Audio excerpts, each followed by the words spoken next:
दोस्तों, आपने फिल्म निर्माता मनोज कुमार की 1974 की बनी रोटी कपड़ा और मकान फिल्म तो आपने देखी जरूर होगी। शायद पुराने लोगों ने तो आवश्यक रूप से देखी होगी। नए लोगों को खास रूप से प्रशासनिक पदों पर बैठे आला अधिकारियों व नेताओं को यह फिल्म देख लेनी चाहिए। यूट्यूब पर अब भी यह उपलब्ध है। आप सोच रहे होंगे कि खबर से इस फिल्म का क्या कनेक्शन है और कहीं इस फिल्म का खबर के बहाने प्रचार प्रसार करना तो नहीं। ऐसा नहीं है दोस्तों, यह हमारा मकसद नहीं है। हमारा मकसद नशे में चूर उन प्रशासनिक अधिकारियों, पुलिस अधिकारियों, उन तमाम ऐसे नेताओं को आईना दिखाकर गरीब और अपराधी नहीं है उसका आशियाना उजाड़ने से, परहेज करने से, वाक़या समझाने से मात्र से है। चलो फिर समझाते हैं आज की खबर का हमारा आखिरकार उद्देश्य क्या है।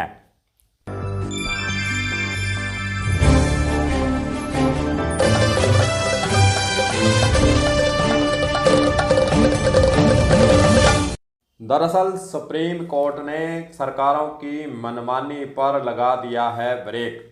सुप्रीम कोर्ट का कहना है कि अपना घर होना ऐसी चाहत है जो कभी नहीं मिटती। यह लोगों की सालों की मेहनत और सपनों का नतीजा है। सजा के नाम पर इसे छीनना असंवैधानिक है। यह निर्णय सुप्रीम कोर्ट के द्वारा ताज़ा एक रिट याचिका पर दिया गया है।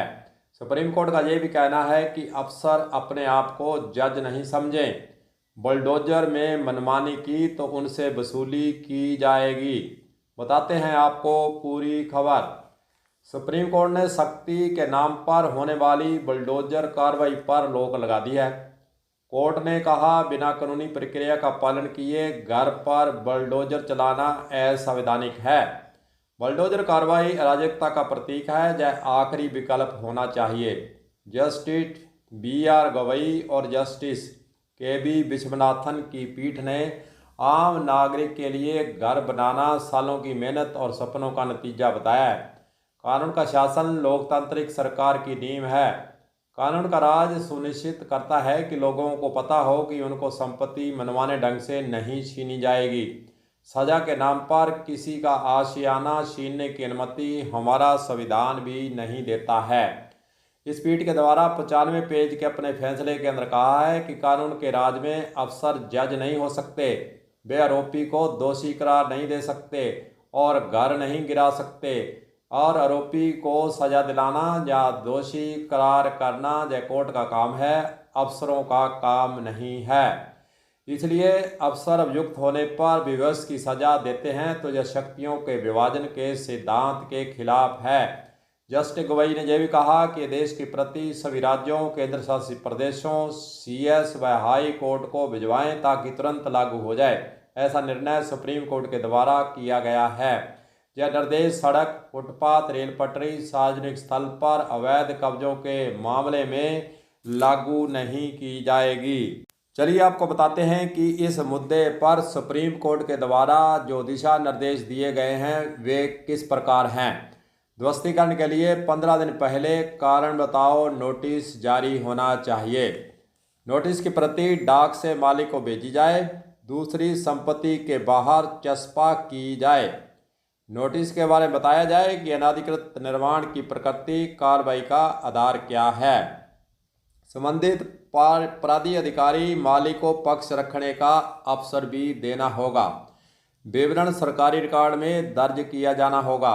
संपत्ति ढहाने का अंतिम नोटिस जारी करते समय अधिकारी मकान मालिक द्वारा अपने पक्ष में दी दलील का भी विवरण उसके अंदर रखेगा। अनाधिकृत निर्माण ढहाने की वीडियोग्राफी करवाई जाएगी। रिपोर्ट निकाय पोर्टल पर भी डालनी होगी। कोई अधिकारी दिशा निर्देशों का उल्लंघन करता है तो अदालत की अपमानना की कार्रवाई के लिए उसे तैयार रहना होगा। अफसरों को बताएं कि वे गलत तरीके से बुलडोजर एक्शन में लिप्त मिले तो ध्वस्त संपत्ति को दोबारा निर्माण उन्हें उस अधिकारी को स्वयं करवाना होगा। क्षतिपूर्ति के अलावा उन्हें व्यक्तिगत हर्जाना भी देना होगा। एक हिस्सा अनधिकृत है तो यह बताना होगा। पूरी संपत्ति को ढहाना एकमात्र विकल्प नहीं हो सकता है। सुप्रीम कोर्ट ने यह भी कहा है कि सरकार या अफसर मनमानी नहीं कर सकते। शक्तियों का मनमाना उपयोग करने वाले अफसर बख्शे नहीं जाएंगे।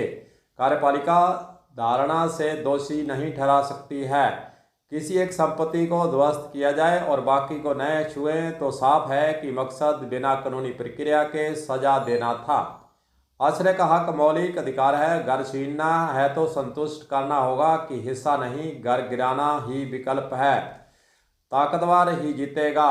देखा यह गया है, अफसर नैसर्गिक न्याय के सिद्धांतों के अलग उचित प्रक्रिया का पालन किए बिना काम करते हैं तो बुलडोजर कार्रवाई का भयावह दृश्य अराजक स्थिति को याद दिलाता है।